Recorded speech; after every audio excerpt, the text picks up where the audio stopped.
On va se gêner, bonjour et bienvenue sur Europe 1. Jusqu'à 18h aujourd'hui, vous allez passer 2 heures en compagnie de Caroline Diamant, Patrice Lecomte, Mustapha El Atrassi, Jérémy Michalak et Pierre Bénichou. Pierre, vous pourriez leur dire de se raser aux deux jeunes. Regardez, ils sont là, ils essaient de montrer qu'ils ont 2-3 poils qui poussent sur le bout du menton. Des poils follets sur des mentons chétifs, mon Dieu. Et en plus de ça, c'est pas poli de venir paraser comme ça. T'es gentil, j'ai attendu 26 ans avant de faire ma puberté, je vais pas m'en priver maintenant, je vais la garder la barbe. Bah, c'est pour ça que vous gardez la barbe, c'est Oui, pour montrer que exactement. vous avez des poils. C'est ça. Et vous, Caroline, alors? J'y pensais. Ce qui est terrible avec vous, Caroline, c'est qu'on peut tout vous dire, vous vous en foutez, en fait. Mais c'est vrai, rien, Parce qu'il y a rien me vexe. Rien de vrai, en fait, dans tout ce qu'on dit. Il faut quand même le dire aux auditeurs qui, Oui, par hasard... je suis belle et sans poil, faut que les gens le sachent. Ceux qui n'auraient jamais vu Caroline Diamant, il faudrait qu'ils sachent, qu'elle n'est absolument pas énorme, comme on le laisse penser. Elle n'a pas de poils qui poussent. Ah, quand elle se rase, oui.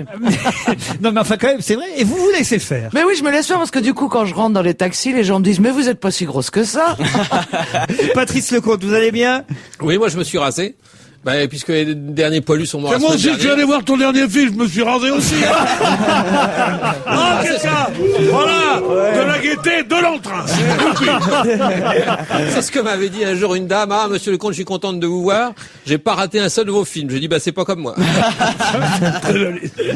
Tenez, je vais vous poser la première question. On va voir si vous avez bien révisé l'actualité. Et on commence tout de suite par Sébastien Joly, est premier dans son genre ce week-end. Premier où? Donc il a gagné En quelque sport, chose ce week-end. forcément. Non, il a rien gagné, justement. C'est pas un de ceux qui faisait de la Formule 1 pour la première fois ce week-end? Y a-t-il un rapport avec le rugby ce week-end? Du tout. Alors, c'est pas la F1, Ah, c'est pas le c'est pas- rugby, c'est pas... C'est un champion de curling. Non. Ah, est-ce que c'est un rapport avec le football? Avec le football. Avec le Paris Saint-Germain. Non plus, non plus. Est-ce que si on trouve le sport, ça nous Ni aide? avec le football, ni avec le Paris Saint-Germain, ce qui ne va pas forcément Non, de pair. Oui, est-ce que si on trouve le sport, ça nous fait avancer? Oui, je pense. J'ai une quand même. idée, le basketball. Non plus. Non. C'est un sport Judo. très rare, très peu pratiqué. Sébastien Joly, je vous ai dit que c'était un sportif. C'est le premier. Le premier qui prend sa retraite au ski. Non, non plus. Sa retraite au ski, je connais Oui. pas ce joueur-là. Un joueur polonais qui joue dans quel club? C'est le premier qui rira aura une tapette. Non, pas. Mais enfin. C'est n'importe quoi. Mais là, c'est le premier. Moi, je dis tout ce que je sais pas. Le premier ministre. Non, non plus. Alors, est-ce que c'est un rapport avec le patinage artistique? Non. Non. hein. La pelote C'est basque. le premier qui m'emmerde, je lui casse la figure. Le Non, c'est pas tennis. ça. Le tennis, on n'a pas dit le tennis. Non, on n'a pas l'été. Il y a encore un autre sport très important qu'on n'a pas cité. Eh bien, c'est facile. C'est pas le tennis, basket. c'est le volleyball. Non plus, non plus. Plus important, encore plus suivi, on va dire. Important, c'est pas le mot. Le mais- cyclisme. Merci, Patrice. voilà. Eh ben Lecomte. voilà, c'est le français. Alors Eh ben le Paris-Nice. Oui, c'est. Eh ben il a gagné. C'est quoi? C'est une course de vélo. Si vous pouviez tout me mettre dans l'ordre, là. Alors, allez-y. Il y a eu le Paris-Nice, Oui. qui est une course de vélo. Oui. Lui, c'est un cycliste. Oui, et alors? Et alors, Il a c'est gagné. le premier. Le premier quoi? Le premier, bah, il doit être français. Oui, oui. Le premier français a gagné une étape ou a gagné carrément le Paris-Nice. Non, non, il n'a Non. pas gagné. Je vous ai dit qu'il n'avait pas gagné. Ah oui, Alors, il a c'est pas le- gagné. C'est le premier À l'avoir perdu. à l'avoir Mais non, enfin. à être arrivé en queue, je sais pas. C'est le premier second. Mais non. Vous avez C'est la le réponse. premier français. Voilà, merci Caroline Diamant. Oh là là. Ah, on a mis du temps. Et à votre avis, il est classé combien, le premier français? 10e. 13e. Je suis mieux que encore l'Eurovision. optimiste. Ah, j'ai une deuxième question très difficile. Ah, alors là, c'est pas. Vous connaissez l'écrivain Marc Lévy. Oui. Pourquoi n'était-il pas au salon de l'étudiant ce week-end alors que c'était prévu? Parce qu'il travaille sur l'adaptation d'un livre pour M6. Pas du tout.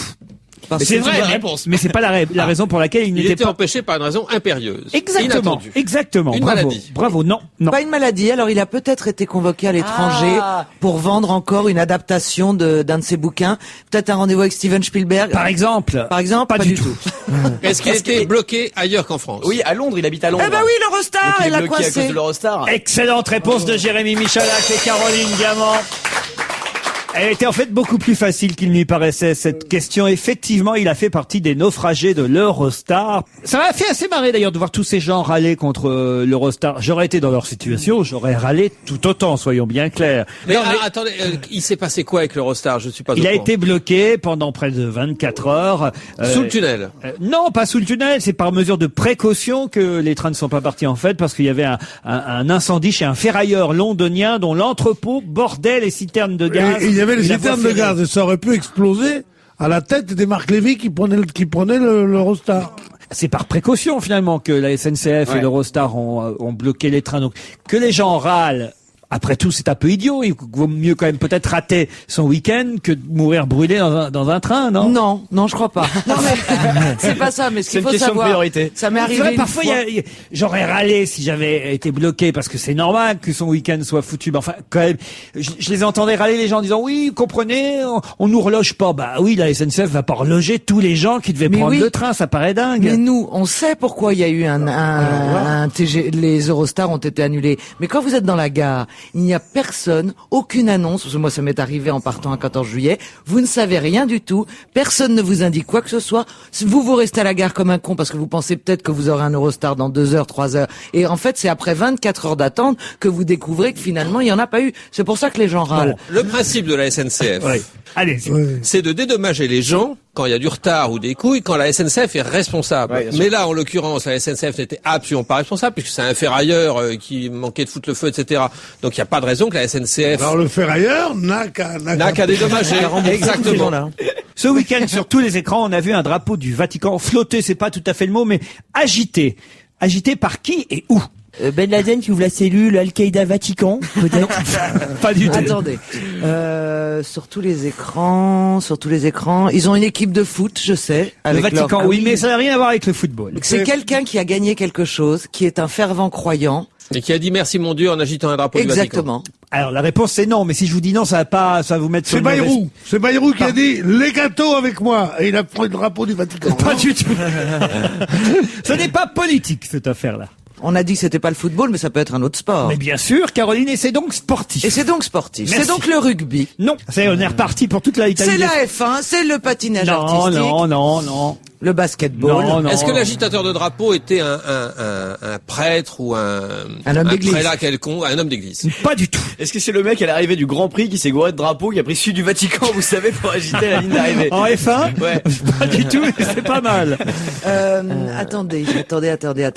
Est-ce que c'est un sport collectif ou c'est un sport individuel? C'est un sport choral, comme on dit des films maintenant.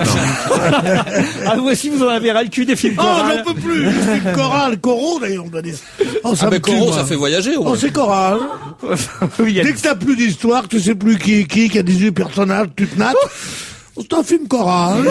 Ah, moi, j'entends toujours les chansons dans les films chorales. Moi, la chorale, pour moi, c'est 3 anges sont venus ce soir. C'est un truc comme ça, tu comprends? Bon, on peut revenir à mon drapeau du Vatican. Donc, c'est c'est ça un- Alors, c'est un ça sport nous intéresse collectif. pas. Alors, je vais vous poser une autre Non, il question. a pas répondu. Ah, mec, ça serait bien qu'il y ait une mutinerie. Du coup, ta question ne nous intéresse pas et on se pose des questions. Comment s'appelle le meilleur ami de Marius? Olive, bien joué. Voilà des bonnes questions.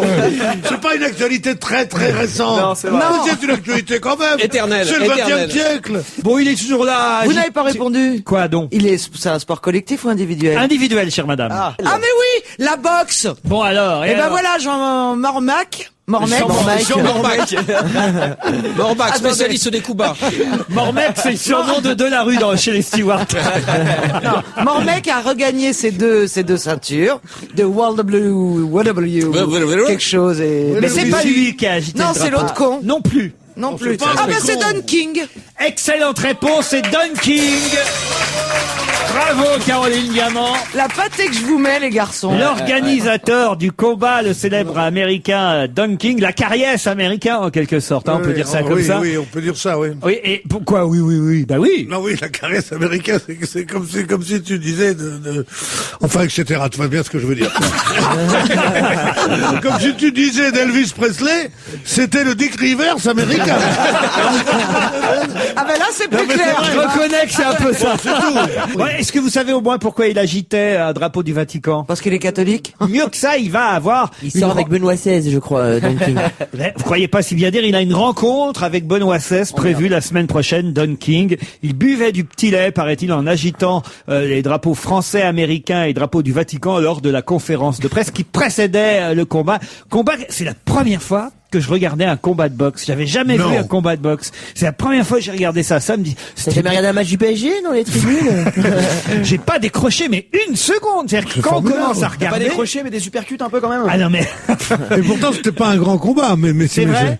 Ah bah non, c'était pas mal quand même. Hein. C'est pas mal, ouais. Ah, j'aurais jamais cru que je me passionnerais pour deux types qui se cassaient la gueule, quoi. Oh, mais c'est formidable. Ah, mais j'ai trouvé ça Mais surtout qu'ils se sont formidable. Pendant des années, j'y suis allé tous les lundis au Palais des Sports, moi. Vous avez vu la conférence de presse après, ils se sont remis sur la gueule une deuxième fois.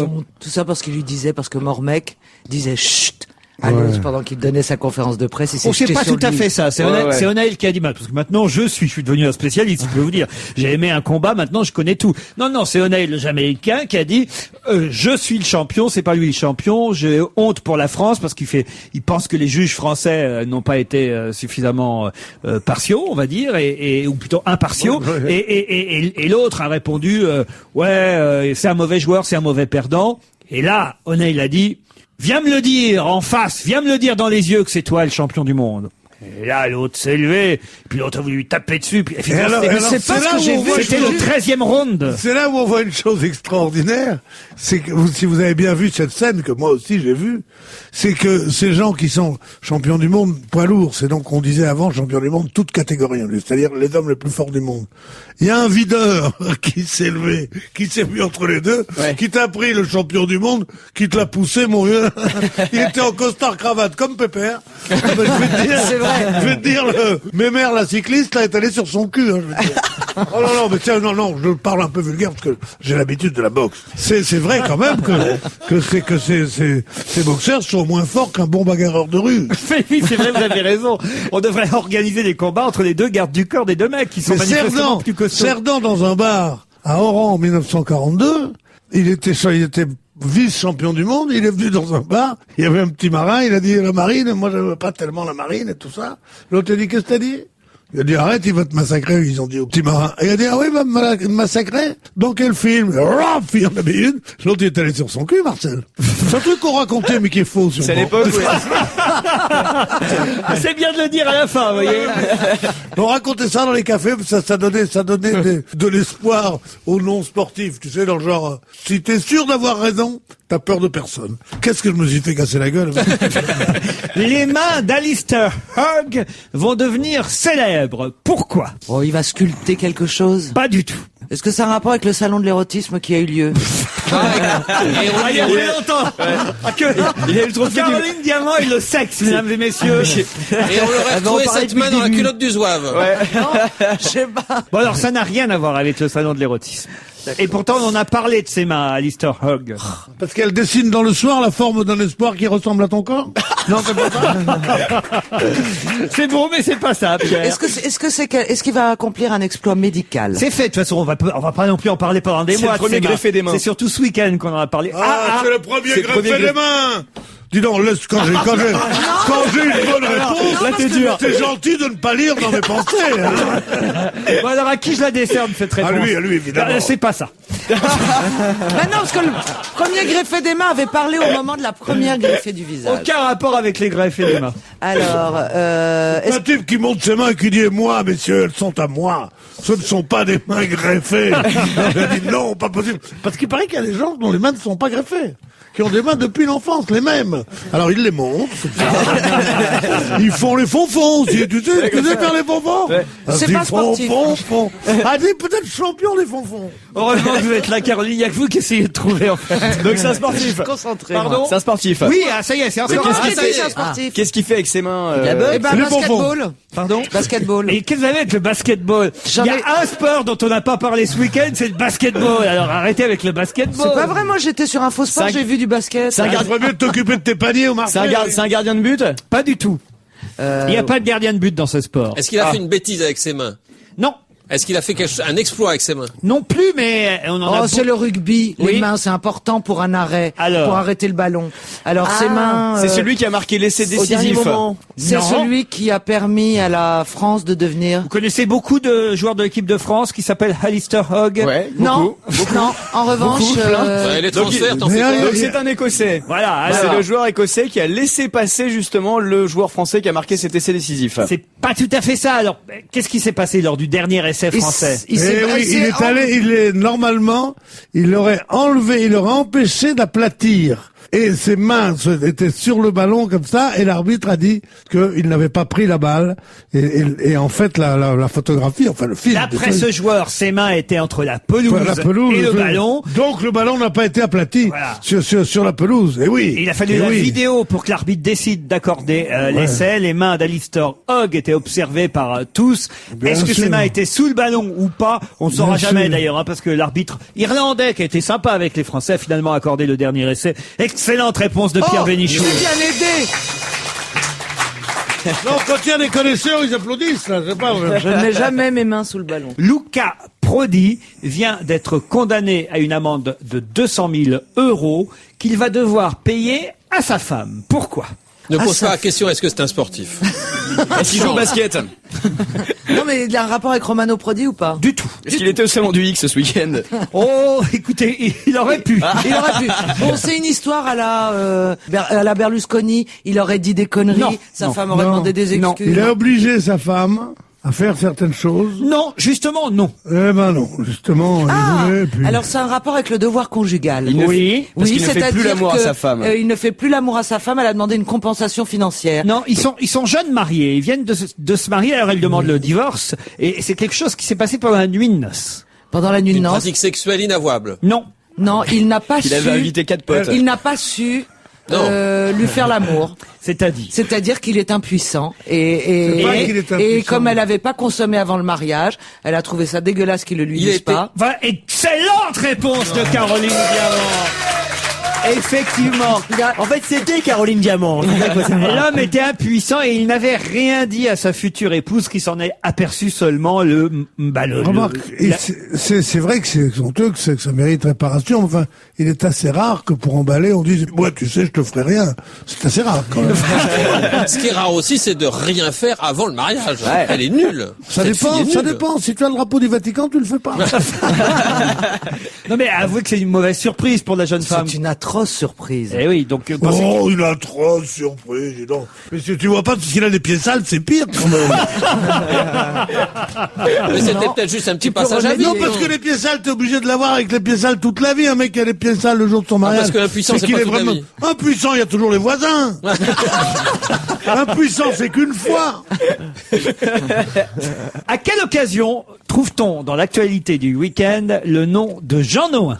Je l'ai lu. Peut-être qu'il faudrait que vous expliquiez aux plus jeunes, mon cher Pierre Bénichou, qui est Jean Nohain. Et Jean Nohain était un type qui a écrit avec Mireille quelques-unes des plus jolies chansons de l'histoire de la Comme chanson Couché française. dans le foin, Couché avec dans le le foin, soleil. avec le Dis-leur soleil. aussi que Comptez-moi. Mireille, c'est pas Mireille Mathieu. Mireille, c'est pas Mireille Mathieu. Mireille était la femme d'Emmanuel Berle et qui écrivait les musiques, des musiques très jolies, qui a fait le petit conservatoire. Et de Jean la Nohain chanson. a été un des premiers présentateurs de la télévision avec une émission qui s'appelait 36 chandelles. 36 chandelles. Et oh, le petit français, tu dis très bien. Et ben Jean Nohain, dont on ne parlait plus, faut quand même bien dire, tout le monde avait un peu oublié Jean Nohain, pourtant, effectivement, ça a été un des pionniers de la télévision. Eh bien, Jean Nohain, son nom a été cité à plusieurs reprises dans le journal ce week-end. Pourquoi? Ah, au cours du match de boxe, justement, quand un des deux a vu 36 chandelles. Non. Ça aurait pu. On a appris que c'est la vraie identité de Michel Drucker. Non. Ah, non plus. Est-ce que ça a un rapport avec la télévision? Non. Donc Non. il était Ah, c'est en politique qu'on a parlé de lui alors. Alors, oui. Alors, à l'occasion du salon de l'étudiant. Non. Est-ce que c'est José Bové qui a imploré Est-ce qu'on l'a vu au Zénith chez Sarkozy Non. ou à Quand je Versailles dis que chez son nom Royal? a été cité, c'est évidemment indirectement, hein. Non, alors citer indirectement, ça veut dire qu'on voulait dire quelqu'un d'autre et qu'on s'est trompé Non. et que ça a Non, atterri. non, non, c'est bien son nom, mais... On l'a repris évidemment un de ces leitmotifs qu'il disait tout le temps à la radio en disant voilà. Et petit Frochet, pas du tout. Oh, tu le fais bien. Petit Frochet, c'est Jean-Noël qui vous parle. Mais je faisais, parce que Thierry Le Luron, pour tout vous dire, a commencé sa carrière à la télévision en imitant, entre autres, Jean Nohain. Et moi, j'imitais Thierry Le Luron. Tout ce que faisait Thierry Le Luron dans les années 70. Mais petit Frochet, je suis très content de travailler avec vous ce soir. Ouais, mais faut faire attention, parce que quand on imite un imitateur, c'est comme la photocopie d'une photocopie Ça, d'une c'est photocopie. Ça s'abîme un peu. T'es pas très gentil, mon petit Lecomte. Je suis content parce que je suis du côté de Mustapha, Jérémy, qui sont les jeunes et qui ne peuvent pas juger votre imitation de Jean Nohain. non, Et c'est ça me très fait bien. bien plaisir. C'est vrai que ça ressemble à l'abbé Ça me Pierre. fait bien plaisir, ça me rajeunit pas. Bon, dites, j'en fais quoi de Oui, Jean Jean Nohain? Nohain, Alors, Jean-Noël, je sais qu'il a fait une très belle guerre, il était à Londres pendant la guerre. C'est sur la beaucoup planète plus Pulsar. simple que ça, beaucoup plus. Le pauvre Jean Nohain, il est indirectement cité. C'est pas son nom, ça. C'est son nom tout en n'étant pas Alors son nom. c'est son émission qui est Non, citée. non. C'est son Alors, parcours. Quand quelqu'un meurt, qu'est-ce qui se passe? Il y a un enterrement, il y a un discours, si c'est quelqu'un de connu. D'accord. Mais enfin, il a été enterré il y a longtemps. Alors, qu'est-ce qui reste que de c'est pas quelqu'un? l'abbé Pierre qui en a parlé. Peut-être qu'on va faire une rue Jean Nohain. Non. Alors, Ah mais vous demandez ce qu'on fait C'est quand le les gens frère sont d'un morts. très bon acteur. qui J'imagine, fait on se Claude rapproche, Dauphin. mais j'imagine qu'il y a déjà des rues Jean Nohain. Ah d'accord. Alors un lycée. Non. Un lycée Jean Nohain. Non, mais il y a déjà tout ça. Peu importe, ça a déjà été fait. C'est pas pour ça qu'on a cité Ils vont- son nom. ils vont remettre- Justement, mais on est prêt Alors à est-ce que si on trouve qui a cité son nom, ça va nous aider ou pas du tout? Mais il y a plein de gens qui ont cité son nom ce week-end. D'accord. Mais on a Donc- donné son nom à quelque chose. Voilà, alors. On a donné son Il y a nom à quoi longtemps qu'on a donné son nom à quelque chose. Et alors? Donc, ça va Pourquoi on en être reparle? Parce que ce débaptisé. quelque chose va fermer ou alors Ah, on va c'est le parce que- débaptiser. Non, mais on se rapproche petit à petit. C'est un quelque chose où on a été ce week-end pour une Bravo, conférence politique. bravo, on avance. Heureusement que Patrice Le Lecomte. truc de Lens. Les chandelles. Alors comment ça s'appelle déjà cet endroit à Lens où il y a eu le meeting du Parti Eh ben, le Socialiste? stade Jean Nohain. Excellente réponse de Jérémy Michalak et Patrice Lecomte.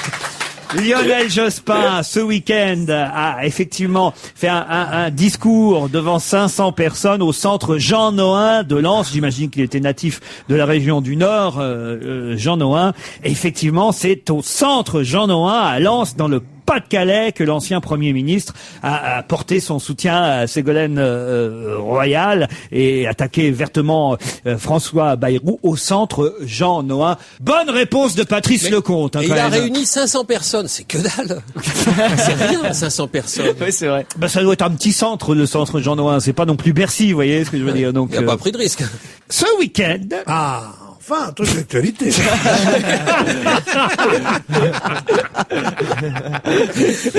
mais enfin Pierre, Mais quoi? Moi, je participe, moi. on a appris que quelqu'un avait déclaré à Charlie Rose, présentateur de télévision aux États-Unis, qu'il n'avait jamais rêvé d'être candidat à l'élection présidentielle. Qui a dit à Charlie Rose qu'il n'avait jamais rêvé d'être candidat à l'élection présidentielle? Bill Clinton. Non. Mais quelqu'un qui est devenu président. Un Bush. Français, il a dit ça. Bush Non. qui voulait être cobaye. Dominique de Villepin. Excellente réponse de Jérémy Michalak. Dominique, ça a été rapide au moins, voilà. Ah oui. Ah, Tu vois, quand une fois que j'ai dit c'est un Français, évidemment. La mauvaise foi de ce mec. Dominique de Villepin, effectivement, en voyage aux États-Unis, à Boston, à New York, a été interviewé par Charlie Rose, un présentateur de télévision américaine, et il lui a dit qu'il n'avait jamais rêvé d'être candidat à l'élection présidentielle. Comme quoi, on peut dire n'importe nous, on quoi l'a aux jamais journalistes rêvé, hein. étrangers. Tu hein. parles, Charles. Qu'est-ce qui va se passer à Roland-Garros pour la première fois cette année? Ah, mais on joue au tennis, c'est sûr, ça. Non, Un t'écoutes pas les Français va questions. gagner. Non, mais ça, on peut pas le savoir. Mais qu'est-ce qui va se passer pour la première Ah, fois? est-ce qu'il y a quelqu'un qui a été interdit Ah oui, c'est vrai. d'accès à Christian Roland Bim. Garros? La joueuse d'origine Pascal iranienne. Obispo. Ah non. Iranienne, son La petite papa. Trezaï, là. Oui, mais elle pourra jouer Roland Garros quand Oui, même. c'est vrai. Il Est-ce a qu'il y le a droit un- juste pendant les Elle internationaux. pourra pas s'y entraîner en Est-ce qu'il y a un revanche. rapport avec Christian Bim, qui est le patron de la Fédération Oh, française je de pense tennis, que c'est qui est mis lui en qui a pris examen cette pour, décision, Une mais nouvelle couleur de balle. ça n'est pas lié à sa mise en examen et au fait qu'il a été effectivement confirmé dans son poste malgré sa mise en examen. Mais il a pris une décision, sûrement lui et ses adjoints, Christian Bim. Ça modifie un peu les règles du jeu. Les règles, non. On va jouer en nocturne. Non, J'avais posé une question con. Est-ce qu'il y aura plus de qualifiés? Non, c'est non, pas ça possible. devrait vous intéresser, Caroline Diamant, parce que On c'est un permet aux sportif. joueuses un peu grosses de jouer. Non. Ça concerne donc le tennis féminin. Oui. C'est dans ce sens que vous avez parlé de Exactement moi. dans ce sens, car vous êtes une femme, Car Caroline. je suis une femme. Oui, tu es avant tout une femme. Et vous ne pourrez pas être insensible à cette décision. Alors c'est une décision qui va dans le sens de la parité. Oui. La finale des femmes a toujours lieu le samedi, peut-être on va la mettre le dimanche aussi. En même temps, ils vont jouer ensemble? Non, Eh ben, c'est un double mixte, hein, c'est non, bien. on peut inverser, on peut mettre les hommes le samedi. Non. Ça sera la même somme qui sera à gagner pour les garçons comme pour les filles. Excellente réponse de Jérémy Michalak. Et oui, Et ce qui s'appelle se faire coiffer au poteau. le vainqueur touchera 1 million d'euros, aussi bien le vainqueur du tournoi Que la vainqueuse. féminin que le vainqueur ou la vainqueuse du tournoi. Je savais pas que c'était pas le cas. C'était pas le cas C'est pas jusqu'alors. le cas depuis longtemps. Pourquoi? C'est parce que le tennis étant en chute libre. Et maintenant, ça ne repart que grâce à la beauté des joueuses slaves qui sont venues et qui sont devenues des porteuses de publicité comme jamais. Bon, en tout cas, voilà, c'est la bonne réponse. Voilà, oui, mais quand même, la parole d'un expert qui a dû dire 7 conneries pendant son truc, puisque je ne sais absolument pas tout ce que je vous ai dit, mais je le pense, n'est-ce pas? Je le pense. Il y a déjà beaucoup. Allez-y, continuez. Des trucs d'actualité. Non, quelque chose de culturel et artistique, un peu alors là, c'est pour moi. C'est quelqu'un qui... Remarquez, oui, je pense qu'il n'y a que vous, peut-être. Alors là, pour le coup, Pierre, à mon avis, il n'y a que vous qui pouvez avoir la bonne réponse. Je suis même pas sûr que les autres puissent répondre à cette question, puisque là, je vais être assez direct. Je vous demande, On va voir. je vous demande le nom. Laisse-nous chercher un peu. Le nom de quelqu'un, c'est un peu question pour un champion, là, vous voyez. Et je vais me transformer en Julien Lepers. Il est né en Grande-Bretagne, d'où il est parti. Il a aujourd'hui 80 ans. Et il chante, par exemple, vendredi à Pont-l'Abbé. Il fait une tournée en Bretagne. Il sera dimanche prochain à Carhaix. De qui s'agit-il? Il chante à 80 ans, il est né en Grande-Bretagne, il est arrivé en France parce que sa femme était une comédienne française, on le connaît depuis des années et des années, enfin on le connaît, je suis pas sûr. Vous le connaissiez avant de lire l'article? Moi je le connais en tout cas, ah oui, c'est pour ça que j'ai choisi, parce que j'étais surpris par son âge, en fait je n'imaginais pas que ce monsieur, c'est un monsieur avec 80 printemps. Vous l'imaginiez plus jeune? Ah bah oui. C'est un chanteur, évidemment. J'imaginais pas qu'il avait 100 ans. C'est un chanteur. C'est un chanteur. C'est un chanteur. Mais il est parti d'Angleterre il y a 20 ans seulement, ou il est Non, parti il à avait l'âge de 20 ans. À l'âge J'ai de- compris il y a 20 ans, moi aussi. Oui, bon, si, soyez Il clair. avait 20 ans, donc il parle parfaitement le français. Ça se trouve, il y en a qui savent Parfaitement. même pas qu'il est anglais. Oui, son nom. Son nom nous le dit. Évidemment, son nom nous le dit. Eddie Mitchell. Non. Dick Rivers. Non, mais voyez, effectivement, grâce à vous, on va avancer. Alan Stivell. Non, mais il fait partie des copains d'Alan Stivell. George Brassens. Je sais. Henry Salvador. Claude Barzotti. Non, mais il a appris le français en écoutant les disques de Georges Brassens, figurez-vous. C'est un des premiers aussi à avoir, il faut le dire, traduit en français des succès de Bob Dylan ou de Leonard Cohen. Hugo Frey. Non, C'est le nom de famille qui sonne très anglophone, les ou deux. le prénom aussi. Le prénom et le nom de famille. Cookie Diggler. Non. Bon, alors peut-être que je devrais vous chanter. Je vais vous faire l'air d'une de ces chansons. D'accord. Ah, ça va Attention. nous aider. Attention. Et vous pouvez la faire en imitant Jean Noin ou pas? Ta ta ta ta ta ta ta ta ta ta ta ta ta ta ta ta la la la la la la la la. Ça ressemble à du Jodassin. Ta ta ta ta Mais ta il est mort aussi, arrête. ta ta ta. Attends, Il y a oui. même un monsieur qui chante dans le public. Mais hein. c'est lui. Attendez. Je vais vous le faire avec les paroles, ça va peut-être vous aider. Ah oui, ça va tout changer. Jolie bouteille, sacrée bouteille, la la la la la la la. Ah oui. Nice la. bottle. Sacré botte. Ça ne m'en vient pas. Oui, ça, on ne connaît pas du tout cet Bon, homme-là. si quand même. Caroline Une Diamant. autre chanson alors peut-être. Les autres, je les connais pas.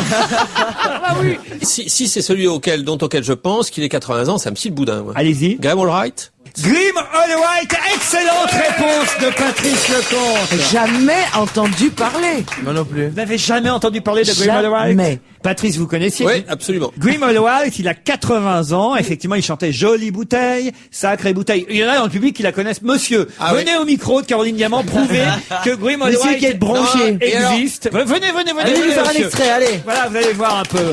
Attention.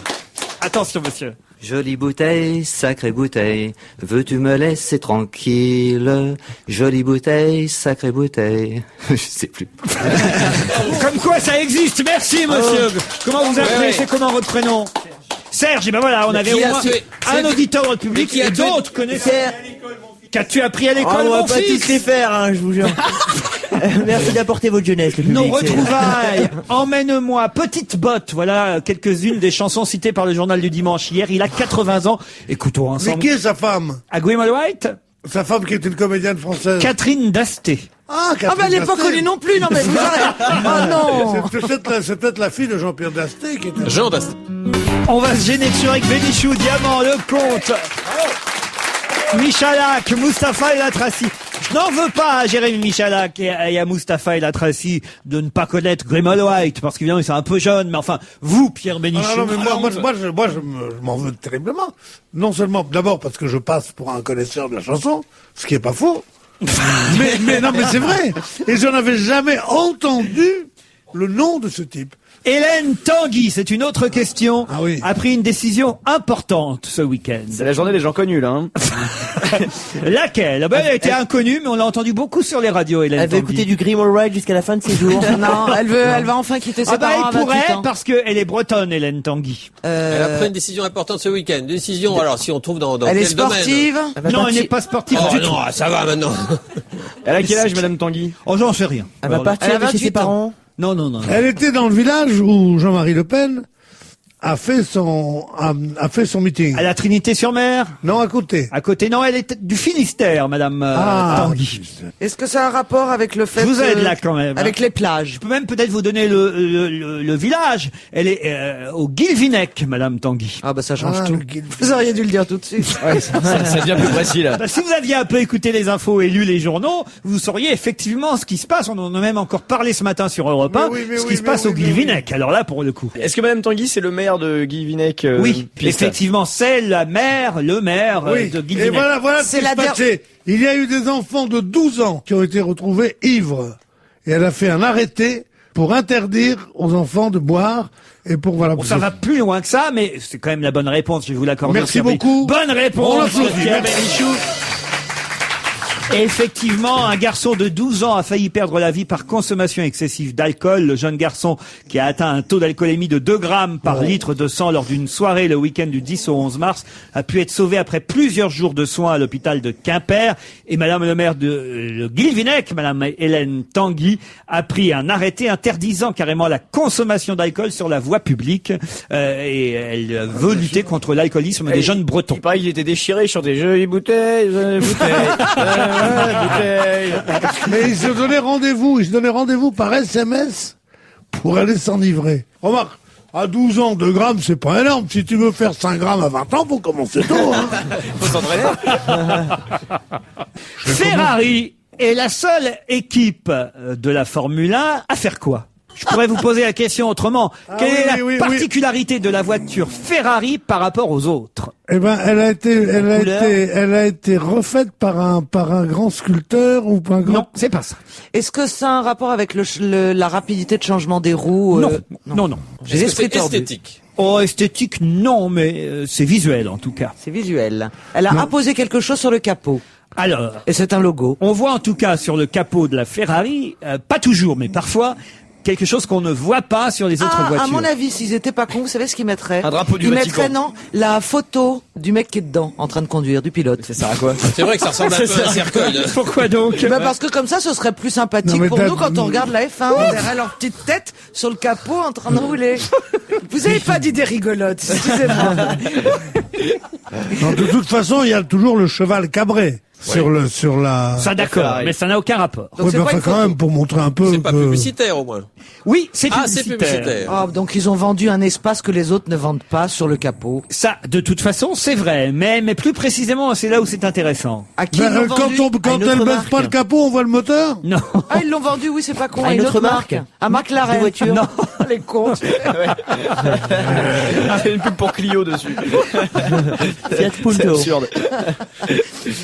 Alors, Il faut qu'on Toyota trouve la Yaris. marque. Je vous demande même pas la marque parce que j'ai pas la marque, mais c'est plus symbolique. plus symbolique et plus intéressant que ça, oui. Par rapport à la F1. Alors, c'est complètement en décalage, justement, avec l'univers de la voiture. Oh non, pas du tout. Non. Jusque-là, d'autres voitures avaient ça aussi. Maintenant, il y a plus que Ferrari qui a ça. Est-ce que Ah, pas... c'est le A du conducteur débutant. Non. C'est pas une pub pour les morts sur la route, quand même. Non, Ah, non. un goût aussi Non, douteux. c'est un truc où c'est marqué la vitesse tue. Non, mais Mais on se rapproche. Eh oui. Sur à propos de l'alcool. Non. Pas de l'alcool, le tabac. Oui, Fumais-tu? Alors Fumais-tu? Non, Eh justement. ben non, c'est un espace Marlboro sur les Ferrari. Alors, qu'est-ce que vous voulez dire? J'ai posé quoi comme question? Est-ce que vous vous souvenez de ma Mais question? pas bien. Il y a tellement longtemps qu'on l'a posé. Si vous avez dit, il a 80 ans, il fait une tournée dans la France et il vient d'Angleterre.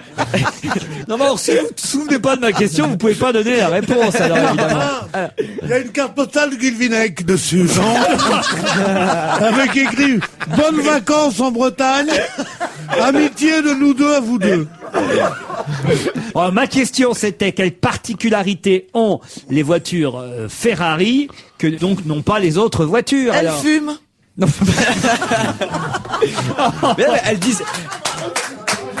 elle dispose d'un espace publicitaire à un endroit de la voiture sur laquelle Marlboro a acheté un espace. Admettons par exemple que, je sais pas moi, Ferrari signe un contrat avec Persavon, c'est les seuls à avoir une pub Persavon sur leur voiture. Ça me suffit pas comme réponse. Ah, mais c'est parce que la publicité pour le tabac est interdite. Merci Caroline Diamant. Ah. Alors, enfin, ça y est, on y arrive. Ouh là là, bah dites donc c'est long quand même. Moi, pour le intérioriser cette réponse. Oui, c'était. C'est vrai. Ça Non, coulait de mais source. c'est On pensait vrai. pas qu'il fallait revenir Quand là-dessus. on disait c'est la seule à avoir le droit de mettre un paquet de cigarettes sur sa voiture, la marque Ferrari, ça voulait bien dire, si c'est la seule à être autorisée à le faire, que c'est interdit pour les autres. Soyez logique. Bon. Non, justement, c'est pas interdit partout. Il y a encore des pays. En Australie Voilà, en Australie par exemple, où les marques de cigarettes ne sont pas interdites. Mais comme c'est interdit sur certains circuits, la plupart, c'est là où vraiment la réponse était à C'est-à-dire préciser, en où fonction j'essaye des de pays. vous aider maintenant parce que Oui, je oui, complète la réponse. Mais ce que je veux dire, c'est qu'effectivement, la loi sur le tabac existe, ou plutôt contre le tabac existe dans de nombreux pays, mais pas dans tous. Si bien qu'effectivement, comme en fonction des grands prix, il faut enlever ou remettre la publicité pour les cigarettes, la plupart des écuries ont abandonné l'idée d'avoir comme sponsor une marque de cigarettes, mais Ferrari continue à avoir le logo Philip Morris sur certains circuits, pas en France évidemment quand ce sera le Grand Prix de à Manicourt, j'imagine en France, le Grand Prix de F1. Et ben là voilà, il y aura pas la pub Philip Morris, mais partout où c'est autorisé, c'est la seule écurie qui continue à avoir de la pub sur les cigarettes. Manicourt. Tu crois qu'il y a qu'à Manicourt qu'on fait des prix de F1 en France? En tout cas cette année, ce sera à Manicourt. Il y a au Et moins- à Monte-Carlo, qu'est-ce qu'on fait? Oui, mais c'est pas la France, Monte-Carlo. Et au Comment moins- Monte-Carlo, c'est pas la France? Pourquoi risque-t-on d'entendre beaucoup parler de cette phrase? Relevons tous ensemble le défi de la planète, les métiers de l'environnement préparent le futur. Parce qu'ils vont tous nous saouler avec leur engagement. Cette phrase est très précise. Relevons tous ensemble le défi de la planète, les métiers de l'environnement préparent le futur. Est-ce que ça n'a pas un rapport avec le fait que l'abbé Pierre est Du laissé un... Non. Est-ce que c'est grammatical? Alors ça, c'est lié Oui, à la grammaire. Je le sais. Alors allez-y. C'est parce que il y a un candidat, disons une candidate, qui hier faisait un meeting et qui après a écrit sur le livre d'or. Et elle a écrit, elle n'a pas pris le temps de se relire. Et elle a écrit, les métiers de l'environnement préparent le futur. Eh bien, prépare, elle a Elle a écrit mis au singulier. P-R-E. Elle a oublié le N-T. Et j'ose pas le dire pour pas faire de peine. À Laurent Ruquier, c'est Ségolin Royal. Excellente réponse de Pierre Bénichou. Effectivement, relevons tous ensemble le défi de la planète, les métiers de l'environnement préparent le futur, préparent eux sans E-N-T. C'est la phrase qu'a laissée. Alors c'est pire que ce que vous dites, Pierre Bénichou, parce que c'est pas après le meeting. Le pire, c'est que c'est au salon de l'étudiant Quelle horreur! Eh ben, elle a qu'à y retourner. qu'elle a laissé cette phrase sur le livre d'or. Alors où elle est allée très très vite, dit Libération, parce que c'était pas prévu. Et comme elle avait un meeting, effectivement, porte de Versailles, à côté du salon de l'étudiant, elle a fait un saut. Et elle a laissé vite fait cette phrase, mais même vite fait, moi je mets E-N-T. Moi-même, vite Ah, fait, exactement. Bien C'est sûr. pas une faute grave, parce que c'est évidemment un oubli. C'est une pas faute avec des d'orthographe. Allez, on se retrouve après la pub. Laurent Ruquier, on va se gêner. 16h-18h sur Europe 1.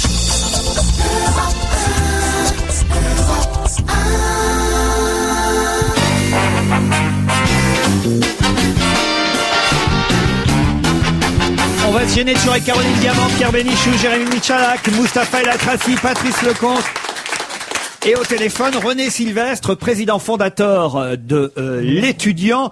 Et c'était le salon de l'étudiant ce week-end à Paris. Et justement, vous allez peut-être nous dire si c'est vrai cette fameuse phrase que raconte Libération avec la faute de grammaire, d'accord, en tout cas de la candidate Ségolène Royal, René Sylvestre. Alors, oui, bonjour. Je crois que c'est tout à fait vrai, bien sûr, mais je n'étais pas là quand elle l'a écrite. Ah. Elle a écrit ça, elle était à 1m50 de moi. J'ai pas vu l'écriture, on me l'a dit après, donc... Mais c'est tout à fait vrai.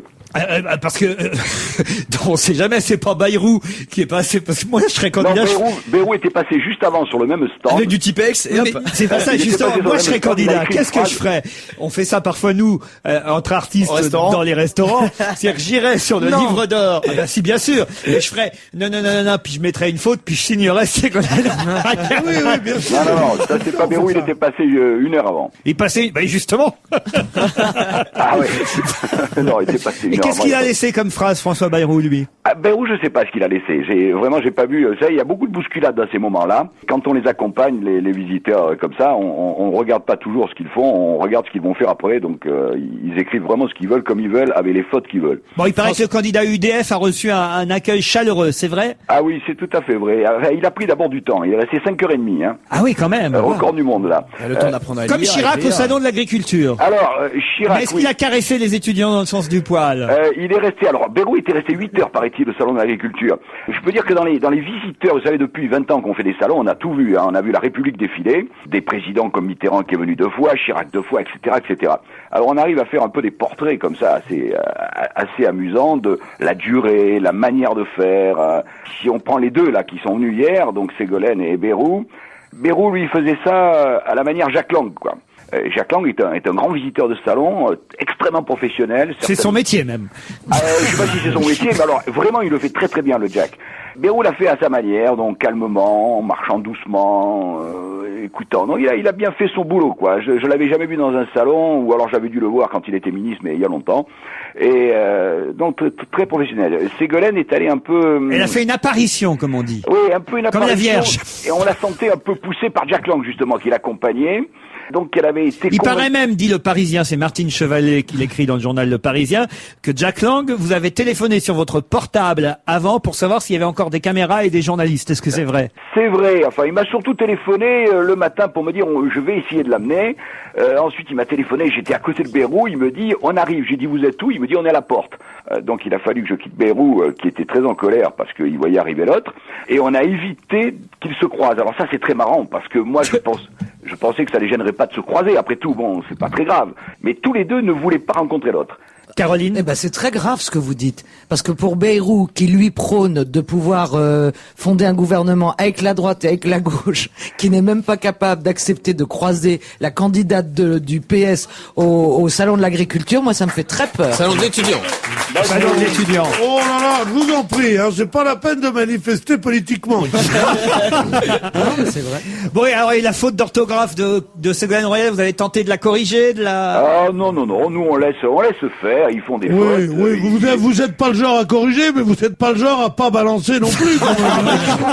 On balance, mais là, la faute d'orthographe, je l'ai pas vue, je peux pas vous la balancer, hein, je veux dire. Non, parce que là, j'imagine, nous on en parle cet après-midi, mais j'imagine que pas mal de journaux vont s'en emparer, non, et que on va chercher à photographier le livre d'or, non? Bah écoutez, vous allez le donner ou pas? Le livre d'or, c'est pas moi qui l'ai, hein. Ah. Il est déjà à l'UMP. La question qu'il a. Donc c'est une école d'environnement. C'est eux qui ont leur livre d'or. Ils le gardent. S'ils veulent le donner à quelqu'un, c'est leur problème. Mais c'est pas notre livre d'or. Nous, on en a pas. Bon, un mot quand même sur le salon lui-même. Oublions un peu la politique et parlons de votre salon, puisque vous avez quelques minutes sur notre antenne. Autant en profiter, Monsieur Sylvestre. C'est vrai que moi, quand j'étais étudiant, c'était vachement important. Je sais pas si ça existe d'ailleurs toujours annuellement, mais c'était l'almanach annuel de l'étudiant que j'achetais. C'était le guide pratique de l'étudiant. Formidable, parce que j'ai créé à l'époque. Ouais. On pouvait avoir tout et savoir tout sur son orientation, évidemment. À l'époque, je me souviens même sur le service militaire et sur l'objection de conscience. Je peux vous dire que c'est grâce à l'étudiant que j'ai été objecteur de conscience, moi, par exemple. Tout à fait. On a été les seuls à publier la loi avec Charlie Hebdo. On a été 2 à publier la loi sur l'objection de conscience. À l'époque, il faut savoir que on a failli avoir 6 mois de tôle, enfin moi. C'était en 75 et ça s'est traité en Conseil des ministres et c'est Chirac qui a dit il faut arrêter cette connerie. vous n'allez pas emmerder un journal qui vient de démarrer pour les étudiants, enfin, etc. Et c'était Bourges qui était ministre et qui m'avait envoyé une lettre de 6 pages d'insultes en me menaçant donc de porter l'affaire devant les tribunaux. Et c'est en 83 qu'on a autorisé légalement l'objection de conscience et qu'on n'allait plus en prison, comme on dit ici. Non, surtout les directeurs de journaux. Bon, et alors autrement, quels sont les métiers qui ont semblé intéresser le plus les étudiants? Beaucoup intéressés par tout ce qui est alternance, apprentissage, tous ces trucs-là, vraiment beaucoup intéressés, parce qu'ils sentent bien que c'est un moyen d'abord de trouver du boulot plus facilement, et deuxièmement de payer ses études. Parce qu'on oublie toujours que l'apprentissage, on est payé quand on fait ses études et on peut faire des études donc en gagnant sa vie. Et ça a beaucoup intéressé. Il y avait énormément d'exposants là-dessus. On peut dire que ça avance, quoi. C'est un truc qui avance. Bon, à côté de ça, ils sont intéressés par tout un tas de métiers, l'artistique, le machin. Bon, mais l'alternance a vraiment marché. Est-ce que ça a changé l'image de l'étudiant poil aux dents, barbu et tout ça? C'est fini, ça. Ah oui, c'est fini complètement. Là, total. Ils sont plus du tout comme ça. Bon, ils sont d'abord très très pragmatiques, hein. Moins d'idéologie qu'avant, plus pragmatiques. Très angoissés, il faut trouver du boulot, mais voilà quoi. Donc ils sont, on peut dire que ce qui domine chez eux, c'est l'idée de dire quelque part on est en train de nous rouler quoi. On nous prépare un truc, mais on sait pas ce qu'il y a derrière quoi. C'est ça ils sont quand même, et dans tous les niveaux, hein, pas que le niveau disons de ceux qui sont un peu dans la merde, même ceux qui font des grandes écoles se sentent pas à l'aise quoi. Non. On vous remercie Monsieur Sylvestre. Merci. Laurent Ruquier et toute sa bande. Jusqu'à 18h sur Europe 1. On va se gêner jusqu'à 18h avec Pierre Bénichou, Patrice Lecomte, Mustapha El Atrassi, Jérémy Michalak, Caroline Diamant. C'est la deuxième heure, nous sommes ensemble depuis 16h. On va faire un petit tour politique. C'est vrai qu'il y a eu pas mal de choses ce week-end. Ça flingue de tous les côtés, faut quand même dire. Ça se rapproche. Simone Veil qui flingue François Bayrou, Éric Besson qui flingue Ségolène Royal, Jospin qui curieusement d'un seul coup se met à soutenir Ségolène Royal, DSK qui, on le sent un peu forcé, Dominique Strauss-Kahn quand même, il y va pas de gaieté de cœur, mais c'est assez rigolo à voir, hein. C'est-à-dire qu'il fait la gueule, ouais. Ouais, je suis content. Il a toujours l'air plus jovial que Laurent Fabius assis au premier rang. Et Nicolas Sarkozy qui, lui, aime les jeunes et surtout il a employé le mot amour et le verbe aimer un nombre incalculable de fois avec Faudel comme soutien. C'était au Zénith où 10 000 jeunes étaient réunis en faveur du candidat de l'UMP. L'hymne à l'amour de Nicolas Sarkozy. Sarkozy a été soutenu par Fauderche. Non, Faudel. Vous avez vu qu'il a appris à dire ouinge pendant le week-end, Nicolas Sarkozy. Sur il était sur Skyrock pendant le week-end. Il savait pas ce que c'était ouinge. Non, mais c'est drôle parce Moi que non plus. C'est vrai? Non. Moi non plus, j'ai Je ne entendu sais ça pas. ce matin, je ne sais pas. Ouinge. ce que c'est, Ah bah alors ça pour connaître Grimald C'est White, c'est là. Ah bah attends. Passe le Grimald ouinge. White, c'est pas du verlan, Non, hein. c'est un mauvais verlan. C'est un joint. Bah oui, Un ça me joint. paraît évident. Bah oui, enfin. Non, mais c'est là que vous voyez, je vais vous dire sincèrement, je préfère savoir ce qu'est un ouinge et pas connaître Grimald White.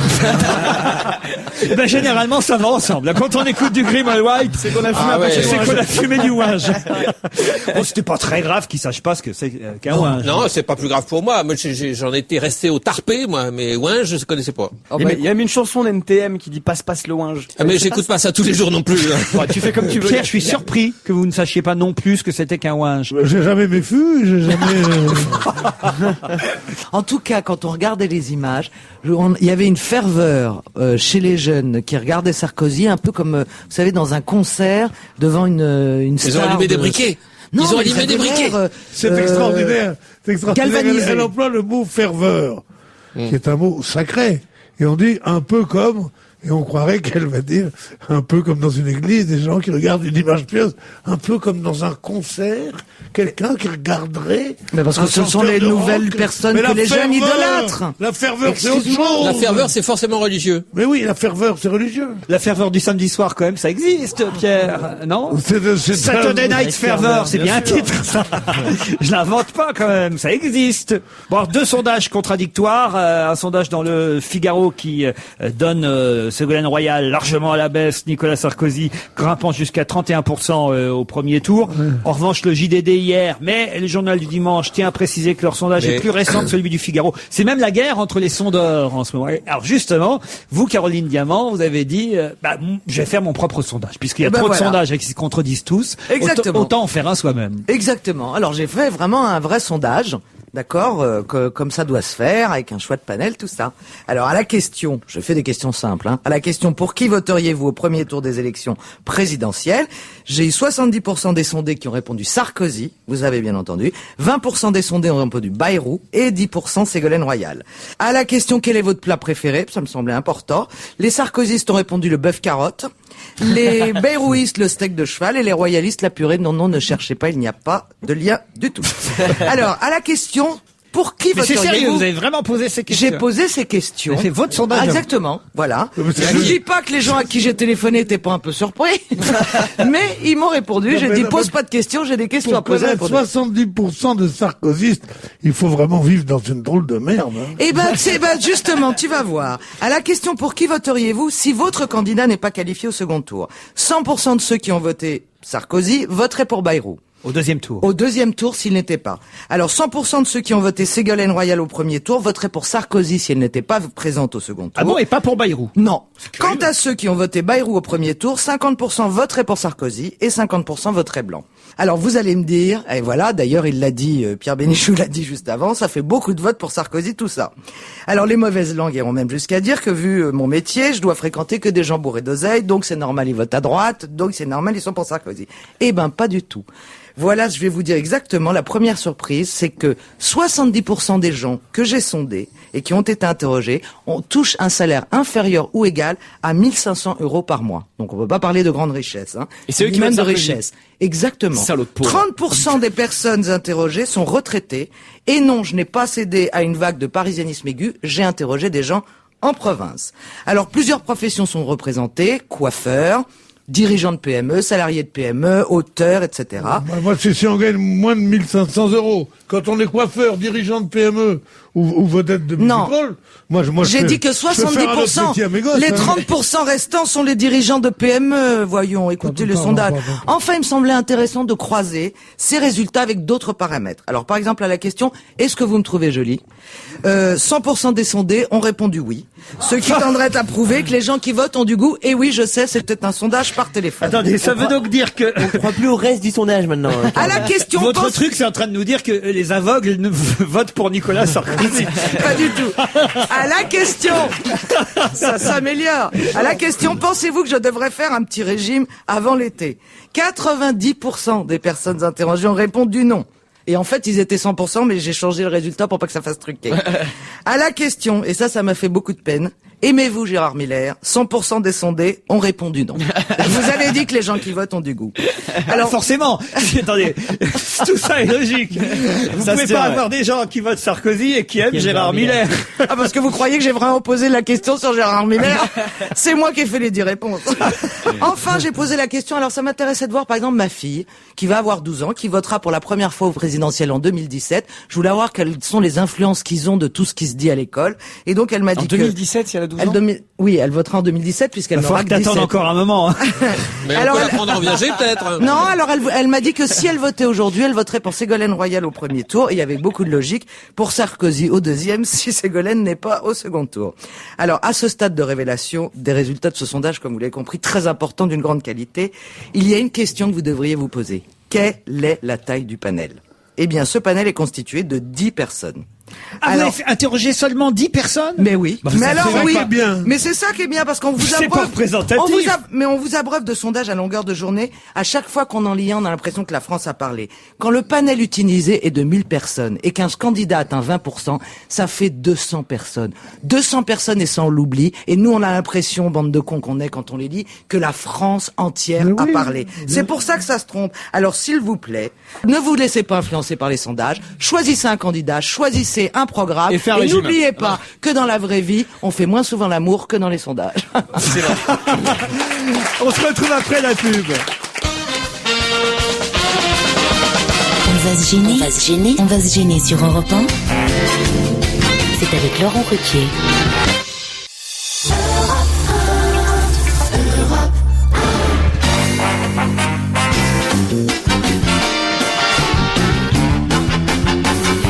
On va se gêner jusqu'à 18h avec Jérémy Michalak, Mustapha El Atrassi, Patrice Lecomte, Pierre Bénichou et Caroline Diamant. On va parler quand même un peu d'autre chose que de politique. Oui, parlons de sport. Oh non. Ah ben il y a pas que le sport et la politique. Je suis bien d'accord. Quoique ça c'est politique. Cesare Battisti arrêté au Brésil. Qu'est-ce qu'on fait? On en parle maintenant? Moi, j'avais peur pour lui depuis qu'il avait écrit son Ouais. bouquin. Je me suis dit, ils vont suivre toutes les initiales des noms de pays qu'il a donnés et ils vont remonter jusqu'à lui. Vous savez C'est-à-dire, expliquez-moi. Bah, vous savez, il y a quelques mois, Fred Vargas avait reçu un manuscrit de sa part sur sa comment ça s'appelle, sa cavale. Et donc, bien entendu, pour noyer le poisson et pas qu'on puisse le retrouver, il avait décrit son parcours sans trop donner de détails géographiquement, avec des initiales, mais on arrivait quand même un peu à reconnaître les pays. Et je me suis dit à partir de ce moment-là, mon Dieu, j'ai peur, j'ai pas fait une obsession non plus, mais j'avais peur qu'on le retrouve dans les mois qui suivent. Parce que vous êtes de la famille de Cesare Battisti. Pas du tout. Je ne suis pas de la famille de Cesare Battisti. Mais vous êtes contre son arrestation alors? Bah, oui. C'est pas facile, hein, de se faire une opinion là-dessus. C'est impossible. Pierre Bénichou. C'est impossible. C'est impossible parce que l'Italie, de droite comme de gauche, dit que c'est un assassin et qu'il fallait absolument le capturer. Ce qu'ils ont fait. Ils le disent avec un tel ensemble que ça me semble un peu louche. Cela dit, pour moi, il ne devait pas être arrêté puisque il avait bénéficié de cette promesse du président de la République d'alors, qui était que les réfugiés politiques. Les réfugiés politiques, les Italiens qui étaient pendant les années de plomb, qui avaient été commis des crimes ou des délits, qui n'avaient pas été convaincus qui n'avaient pas avoué leur faute, ceux-là, en tout cas, on n'y toucherait pas et qu'ils avaient une sorte de sanctuaire en France. Cette truc a été levé, ce qui est moche, et j'étais pour qu'on ne l'arrête pas. Cela dit, son dernier livre, qui a été publié pendant sa cavale, m'a été tout à fait désagréable, où justement, il racontait avec force de détail sa cavale, son machin, son truc, et ça me fait un peu chier. Je trouve qu'il aurait dû se faire oublier. Il est quand même accusé d'avoir tué 2 flics, de sang-froid, d'un carabinier avec un père de 4 enfants, je sais pas quoi.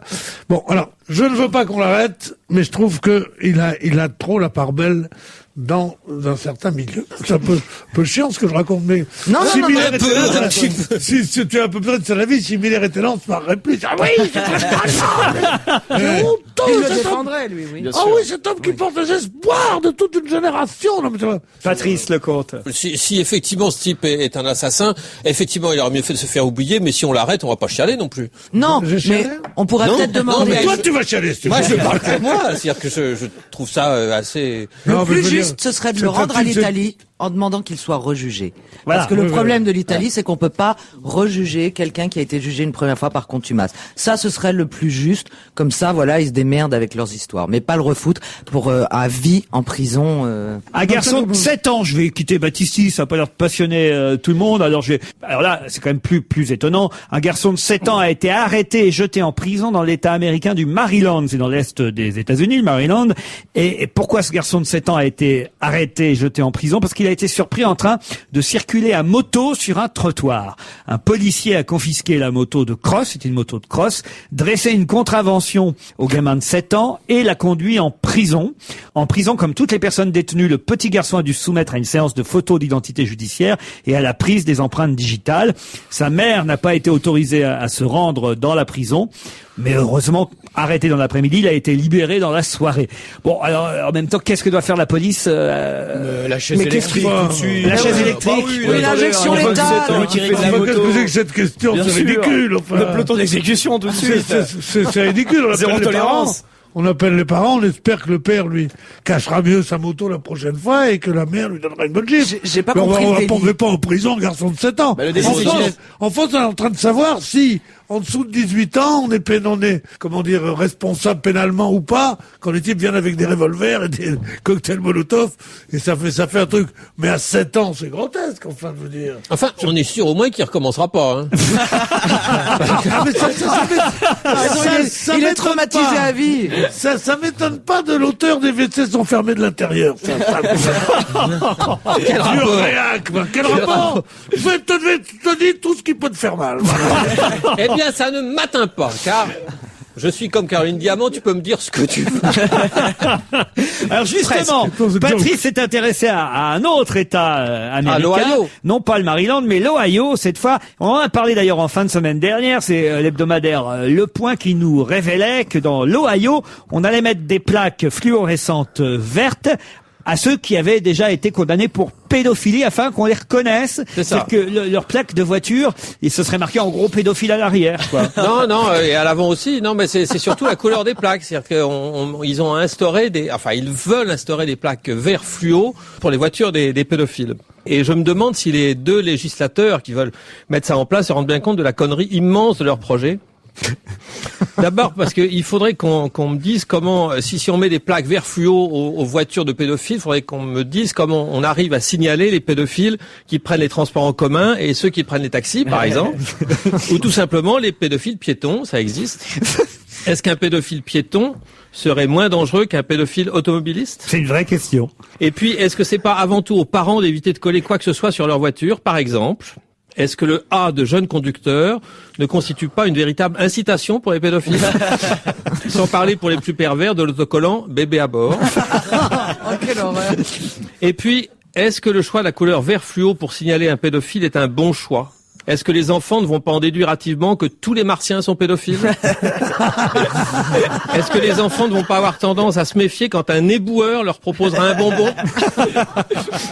Est-ce que tous ceux qui votent pour les Verts ont forcément des tendances pédophiles?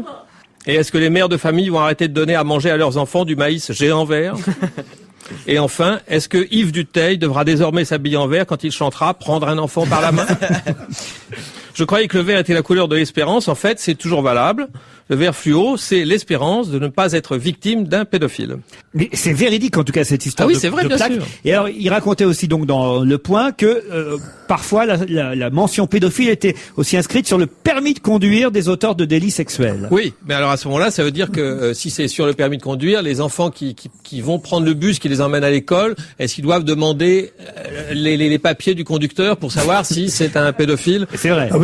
Et dans certains États, on interdit. En fait, la scène, c'est un peu ça. C'est genre, tu veux un bonbon, mon petit garçon, ma petite fille? D'abord, donne-moi ton permis de conduire. Montre-moi ton permis. Et je te dirai qui tu es, si je monte dans ton bus ou pas. Et dans certains autres États, on interdit, toujours pour les mesures contre les pédophiles, on interdit aux pédophiles de vivre à proximité d'une école, d'une crèche ou d'un square, ce qui est authentique aussi. Ça, c'est plus logique, ça, quand même. C'est vrai, mais cela revient donc à les reléguer à la campagne. Est-ce que tous ces pédophiles, c'est vrai? Ah oui, c'est vrai. Est-ce que tous ces pédophiles qui, pour le coup, qu'on aura vraiment mis au vert, pour le coup, ne vont pas se tourner, faute de mieux, vers les jeunes animaux? Si tous les pédophiles deviennent pédozoophiles, est-ce que les vétérinaires vont savoir comment soigner les agneaux et les jeunes veaux traumatisés? C'est horrible. Et c'est pas le tout, car dans le même article du Point, on apprend que dans l'Ohio, on contraint les chauffards condamnés plusieurs fois pour état d'ivresse à arborer une plaque jaune vif avec des lettres rouges. Dans ce cas, quelle est la couleur de la plaque d'un chauffard pédophile? Un peu cacophonique tout ça. De toute façon, pourquoi s'arrêter aux pédophiles et aux chauffards? On peut très bien imaginer d'autres couleurs de plaques pour tous les conducteurs représentant un danger quelconque. Plaque noire pour les nécrophages. Conducteurs extrêmement dangereux, ils écrasent les piétons et après ils les bouffent. Une variante, la plaque noire avec un liseré gris foncé pour les nécrophiles. Très dangereux aussi, ils écrasent les piétons et après ils les sodomisent. Oh, quelle horreur. Plaque blanche en braille pour les aveugles, qui sont des véritables dangers publics au volant, parce que eux aussi ils écrasent les piétons, mais ils s'en rendent pas compte du tout et après ils foncent. Plaque mauve pour les gérontophiles, afin que les personnes âgées se méfient lorsqu'une voiture arrive à leur hauteur et que le conducteur leur demande gentiment « Je peux vous déposer quelque part ?» Plaque bleu pâle pour les homosexuels, afin de signaler aux jeunes autostoppeuses les voitures dans lesquelles elles peuvent monter sans craindre quoi que ce soit. Oui, ça c'est utile. Ouais. Et la plaque rose vif pour les acteurs de films pornographiques, parce que si vous montez dans leur voiture, ils vont vous demander de changer les vitesses, vous allez répondre oui, pourquoi pas, ça peut rendre service, mais en fait c'est pas le levier de vitesse. Plaque marron pour les coprophages, c'est-à-dire les gens qui aiment manger de la merde, parce qu'à tous les coups ils vont vous emmener chez McDo. Plaque en néon clignotant pour les nyctalopes, qui sont ceux qui voient la nuit, donc qui roulent tout feu éteint. Et si c'est ta maman qui traverse la rue à ce moment-là, c'est pas seulement des nyctalopes, c'est aussi des nyctamères. Plaque bleue avec marqué Europe 1 dessus pour les participants d'On va se gêner, afin que la police nous arrête jamais et qu'on puisse arriver à l'heure à l'émission. Je dis ça parce que je suis arrivé un petit peu juste tout à l'heure. Et de toute façon, par principe, quelle que soit la couleur de la plaque, ne montez jamais dans une décapotable, sortez couvert. On se retrouve après la pub.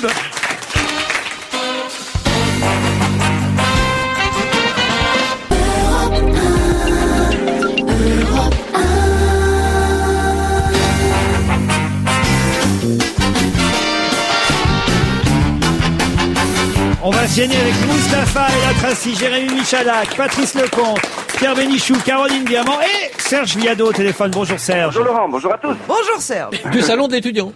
C'est vrai qu'il avait la voix du monsieur de tout à l'heure, vous avez raison. Alors aujourd'hui, les chansons qui se ressemblent sont... Alors c'est un peu compliqué ce que vous nous proposez, et je vous laisse faire, Serge. Non, pas tant que ça. Je voulais parler de la technique du sampling, l'échantillonnage. Vous connaissez Grimald White, vous? Oui, je connais Grimald White, j'ai son numéro de téléphone. Ah, bah parfait, alors on va l'appeler. Oui. C'est à la fin de l'émission. Bon, donc c'est la technique de l'échantillonnage, c'est-à-dire prendre des bouts de chansons, des bouts d'instruments dans d'autres disques et les réutiliser pour son propre disque, et la plupart du temps sans même l'autorisation des ayants droit. Et ça s'est pratiqué, ça a commencé à se pratiquer en France en 1991. C'est un groupe que vous connaissez, mais je vais vous laisser la surprise. Ils ont emprunté un petit bout d'un instrumental de Maceo Parker, qui était le saxophoniste James Brown, et ce morceau datait de 1970. On l'écoute.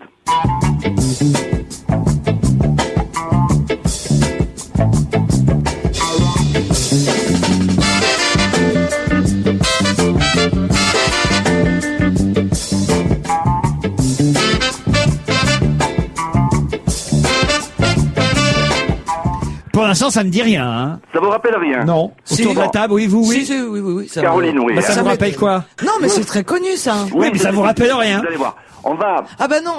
On va accélérer cette boucle-là, et donc quand on l'accélère, c'est comme pour les 45 tours, quand on les met en 78, ça monte un peu la tonalité. Et essayons, ça nous donne ceci.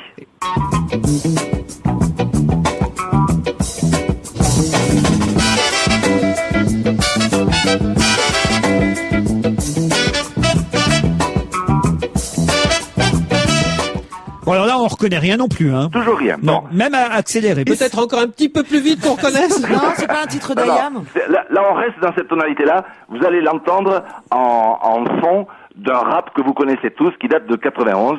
Là, si vous connaissez pas, c'est que vraiment, il faut réviser votre histoire de la musique. Si je ne travaille pas, faudra que je reprenne la boîte de papa. Salut, tu vas bien? Auteuil-Neuilly-Passy, c'est pas du gâteau. Auteuil-Neuilly-Passy, tel est notre ghetto. Salut. Ah, oui, mais là, on reconnaît bien les paroles, mais la musique. Il n'y a pas de musique, c'est ça. Ils ont utilisé comme instrumentation l'instrumental qui venait de Maceo Parker. Sans autorisation. Ce qui a donné lieu à le premier procès pour utilisation de samples. Et qui a gagné? Les inconnus ont perdu, bien sûr. C'est une belle démonstration. Ah oui, c'est normal. C'est normal. Ah bah oui. Heureusement, quand même. C'est une belle démonstration, mais c'est pas simple. Hein. Ça, c'est le sample d'esprit qui s'exprime. On l'appelle samplé. Oui, alors.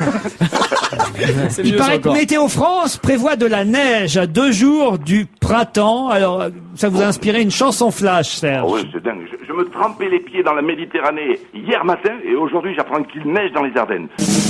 La neige qu'un hiver on n'a pas vu souvent fait son apparition à 2 jours du printemps.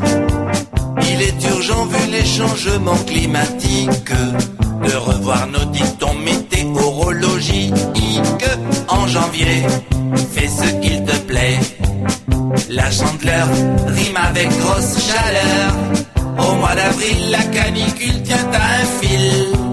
Au mois d'août, sans aucun retard, sort ta doudoune du placard. À l'automne, les arbres bourgeonnent. Et enfin, pour le réveillon du jour de l'an, ouvre ton parasol en grand. Pourquoi pas? Très bien. Moi, je dis pourquoi pas. Ouais. On vous retrouve demain, Serge. Merci. À demain. Bon, on me signale qu'on va pouvoir enfin joindre d'ici à tout à l'heure. Ce sera peut-être après la pub. Grimald White pour que enfin fassiez connaissance avec Grimald White, parce que quand même, alors j'ai honte pour vous de. Du coup, on est un petit peu gêné parce que si on avait su que vous l'auriez au téléphone, on aurait fait semblant de le connaître. Ouais. Non, mais on va dire, salut Grim, comment tu vas, toi? Alors, on verra ça tout à l'heure. Alors, je vous demande justement de retenir le nom du chanteur dont je vais vous parler maintenant. Il s'appelle Barcella. C'est un nouveau talent. Alors, comme ça, si jamais on vous dit, vous connaissez Barcella, vous me direz, oui, je connais Barcella. Mais dans 60 ans, on sera plus là, Laurent. Il passe demain soir à Paris, au cabaret La Boétie. C'est sur les Champs-Élysées, enfin, rue de la Boétie, très précisément. Et c'est très bien. C'est un jeune chanteur, jeune talent. Découvrons ensemble Barcella. On va se gêner avec Grim Allwright au téléphone. Monsieur Allwright, bonjour. Bonjour, bonjour. Moi, j'ai eu la chance de vous inviter à quelques reprises. C'était à l'époque sur France Inter, je crois. Vous étiez venu chanter vos plus grands succès. Et c'est vrai que moi, je vous avais un peu oublié. J'étais content de voir dans le journal du dimanche hier que vous chantiez encore, que vous êtes même en tournée à travers la Bretagne en ce moment. C'est vrai. Mais alors, j'ai été surpris quand ils ont osé donner et dire votre âge. Est-ce qu'on peut le répéter sur cette antenne? Remarquez, on a fait que ça depuis 16h30. Mais vous avez l'âge d'Henri Salvador, quoi. Henri Salvador a 10 ans de plus. Il a 10 ans de plus, oui. Ah bon alors. Mais il va avoir 90, Henri C'est Salvador. pas vrai. Bien Donc, sûr. Et il a toujours pas vu Syracuse depuis le temps. J'espère que j'arrive à 90 comme lui aussi. Vous avez 80 ans. 80, oui. Et voilà, et vous serez en concert, par exemple, à Carex dimanche prochain. Dimanche prochain, c'est Carré. Avant ça, c'est à côté de Brest, Saint-Renan, et puis à Plomer. Vous n'avez jamais perdu votre accent anglais, donc, hein? Bah, c'est toujours un petit, oui, c'est toujours là un peu, oui. Oui. C'est toujours pareil entendre Jane Birkin. Est-ce que vous dites aussi la fauteuil et le chaise comme Jane ou pas? En tout cas, c'est vrai que tout le monde connaît Jolie Bouteille, Sacrée Bouteille, enfin tout le monde.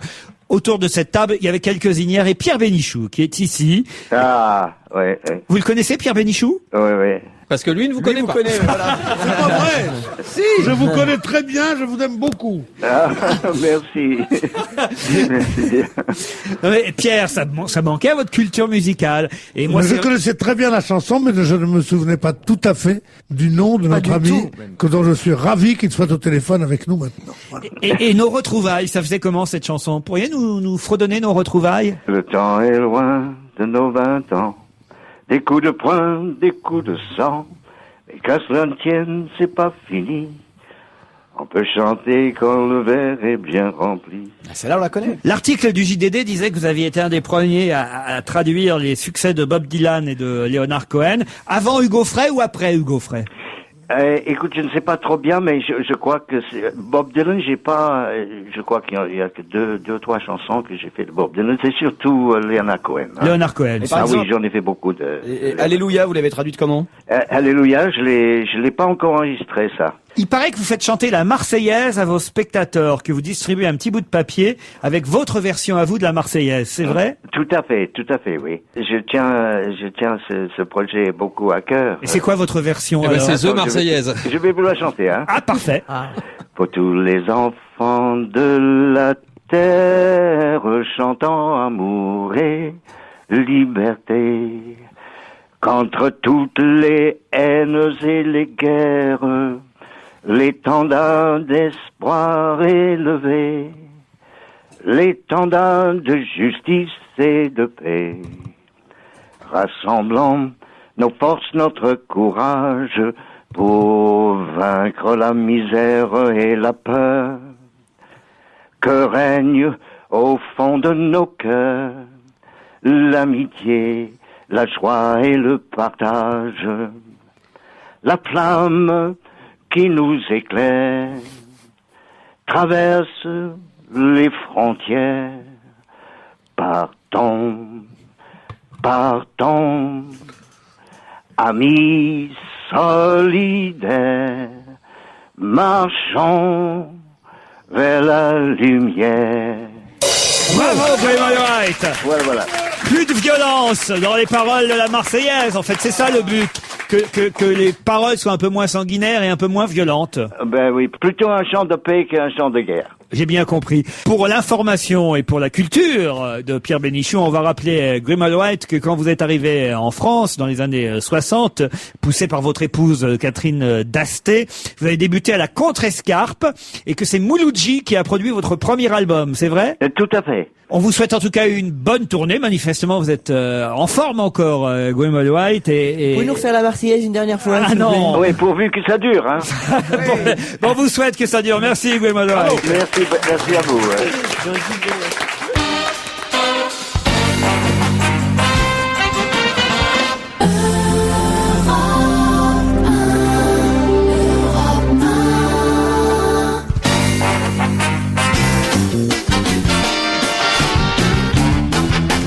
On va se gêner avec Pierre Bénichou, Jérémy Michalak, Mustapha El Atrassi, Patrice Lecomte, Caroline Diamant Et pour le plus grand plaisir de Pierre Bénichou, qui adore la presse people et qui veut tout savoir sur les artistes, eh bien, Virginie de Closade nous a rejoint. Bonsoir. Pour qu'on sache ce lundi ce qu'on peut trouver dans Public, dans Voici, dans Closer, et qui couche avec qui est mort, qui est né, qui va adopter. Et on commence par l'adoption, justement. Oui, Angelina Jolie vient d'adopter son 3e enfant. Ce sera son 4e enfant, mais c'est le 3e qu'elle adopte. Elle est partie au Vietnam pour adopter un petit garçon de 3 ans et demi. Le titre de Voici est assez rigolo. Il dit, elle a adopté un bébé toute seule. Oui, c'est vrai, parce que Brad Pitt ne peut pas adopter avec elle tout de suite puisqu'ils ne sont pas mariés, donc il adoptera l'enfant plus tard. Elle a adopté un bébé tout seul. J'adapte les chansons de Jean-Jacques Goldman. Vous adoptez les chansons. Est-ce qu'il y a un prénom encore bizarre qui est prévu ou pas? Oui, Pax. ouais, Après je savais bien. Maddox. Non, Pax. Après, Chilo Nouvelle. Après Zahara, maintenant c'est Pax. Ça s'écrit comment, Pax? PAX. PAX, pourquoi pas, après tout. Mélissa Thuriot et Jamel. Ouais, alors là, ça se confirme. Alors la semaine dernière, on était un peu surpris que Mélissa Thuriot et Jamel se retrouvent ensemble, comme ça. C'était très surprenant. Et on disait, il n'y a pas de photo d'eux collés serrés, donc peut-être que c'est une fausse rumeur. Eh bien, voici, nous les donne. Eh bien, voici, nous offre sur un plateau les photos de Mélissa et de Jamel, trop collés serrés pour n'être qu'amis, en fait. À la neige. À la neige, voilà. Ah, ils avaient à froid. l'Alpe d'Huez. Oui, sans doute, ils cherchaient à se réchauffer. Bah, il faisait pas tellement chaud. Et alors, ce qu'il y a de bien, Oh non. J'ai pas compris. Et regarde les photos, il paraît qu'ils sont main dans la main. voilà, donc les photos de Mélissa Thuriot et de Jamel à la neige à l'Alpe Mais d'Huez qu'est-ce qu'ils où se ils ont racontent, passé un week-end. Eh ben, ils sont pas très sympas dans l'article, donc ils sont assez rigolos, voici, parce que ils en remettent une couche. Il semble qu'il y ait anguille sous roche un peu entre Voici et cette histoire de couple, parce que ils sont, vous savez, Voici, il faut toujours lire entre les lignes, quoi. Il y a des fois ils sont à fond, ils soutiennent, et puis il y a d'autres fois où vraiment ils ravagent, quoi. Ben là, ils ont plutôt tendance à se moquer et à ravager. Et c'est vrai que les photos semblent très proches. Voilà, visiblement, il n'y a Mais pas eu ils y besoin croient de pas, c'est téléobjectif. Ouais, je sais pas s'ils y croient Mais, pas ou tu si les mecs Tu sais, ont... Voici, c'est un journal, il faut lire entre les lignes, il faut relire, c'est pas... Tiens, lis entre que les tu lis lignes, d'un Pierre. coup. Montrez à Pierre Bénichou. Voilà, Mais Pierre ça fait va quand même- réussir à nous décrypter. On n'arrête pas de les voir ensemble quand même. Non, Ça non, fait, c'est Ouais, on les voit difficile à beaucoup, lire hein. d'un coup, comme ça. On les Je voit m'en beaucoup. pencherai, Vraie histoire demain, d'amour. nous en parlerez. Oui, Mais même s'il faut très lire entre grande, les belle lignes, ils histoire passent quand d'amour. même une bonne partie de leur temps ensemble, quoi. Bah oui. Bah en même temps ils sont ensemble, donc c'est mieux pour eux qu'ils passent une partie de leur temps ensemble si véritablement ils sont ensemble. C'est vrai que d'un sens, ça se tient. Hein. Ça se tient à distance. C'est Pierre, logique. vous emmèneriez, Ah, ouais, moi, il faut que j'étudie le texte. Vas-y. vous emmèneriez votre nouvelle fiancée à la neige, comme Oh, ça? oui, bien sûr. Surtout à l'Alpe d'Huez. Ce qu'ils disent en fait dans l'article, c'est que Mélissa Thuriot a beaucoup de mal à avoir Jamel pour elle toute seule parce qu'il est évidemment très accaparé par sa bande Eh de oui. potes. Eh oui. Donc voilà, ils ont l'air de sous-entendre que ça fait qu'à bien sortir avec tous marrer ses la potes. Mélissa là, mais ça va pas la faire rire longtemps. Et puis surtout, elle voulait le présenter à ses parents et lui est resté sur le pas de la porte. Il s'est contenté de venir la chercher. Visiblement, les réunions familiales, c'est pas pour tout de suite. Oui, vous voulez dire, Pourquoi il Moustapha? sortirait pas directement avec tous ses potes, moi je pense. Parce que t'es dans la bande, tu veux prendre ton ticket? Bah ouais, mais je recherche une animatrice d'M6 qui serait libre en ce moment. Il y a c'est celle possible. qui fait la déco le samedi qui veut bien. Oh, c'est dégueulasse. Voilà, ça c'est pas bien. Ah, c'est drôle parce que je l'ai vue hier pour la première fois, effectivement. mon Elle émission ressemble à préférée. Caroline Diamant. Oh non. Attention, hein, si vous me menacez, je vais aller sur M6. Ils n'ont que 2 grosses pour l'instant. Elle et comment elle s'appelle? Ah bah, tu vas la prendre une nouvelle place dans le star. jury de la nouvelle Bah, ça star, fera ouais. 3. Marianne James. Marianne James. Jacques Martin pardonne à sa femme. Oui, alors, il y a quelques semaines, Voici avait sorti des photos de la femme de Jack qui s'appelle Céline et qui était visiblement avec un autre homme. Voilà, donc c'était pas très fair-play de la part de Voici parce qu'on sait quand même que Voici est un magazine extrêmement fair-play et là, c'était pas sympa. Eh bien, cette semaine, ils sortent des photos de Jacques Martin avec sa femme au restaurant où tout semble aller pour le mieux. Je vous cherche les photos que je ne C'est trouve dans pas. Voici. L'important surtout dans cette Pourquoi affaire, vous cherchez des photos à la radio? bah, pour vous, pour que vous puissiez interagir avec moi, regarder. Pourquoi vous cherchez des photos à la radio? Il y a bien des gens qui parlent à la télé, alors. Il y a des gens qui parlent de livres à la télé. Bon, et en fait, la vraie info, c'est que Jacques Martin sur les photos a l'air, je trouve, plutôt bien remis, pas trop oui, mal. vachement bien. Et ça, on est quand même content pour lui. On passe à Katie Holmes qui s'émancipe. C'est qui déjà, Katie Alors, Holmes? ça moi j'adore cette histoire.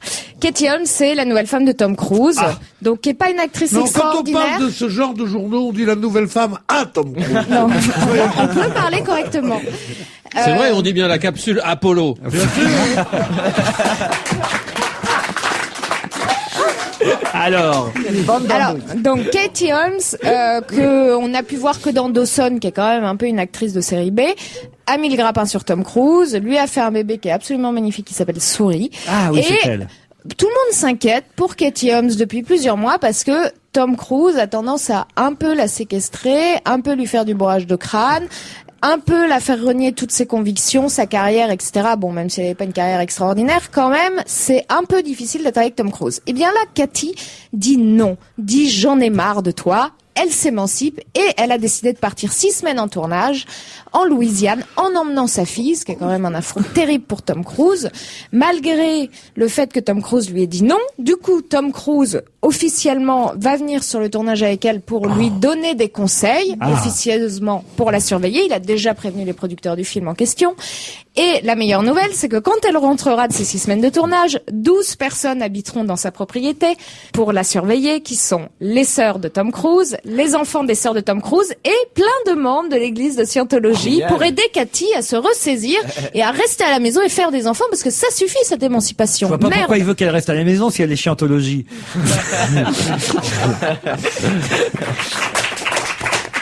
Paul Naref, Obispo, la guerre. Oui, alors on sait que Paul Naref avait sorti une liste noire des gens qui ne voulaient pas à Bercy.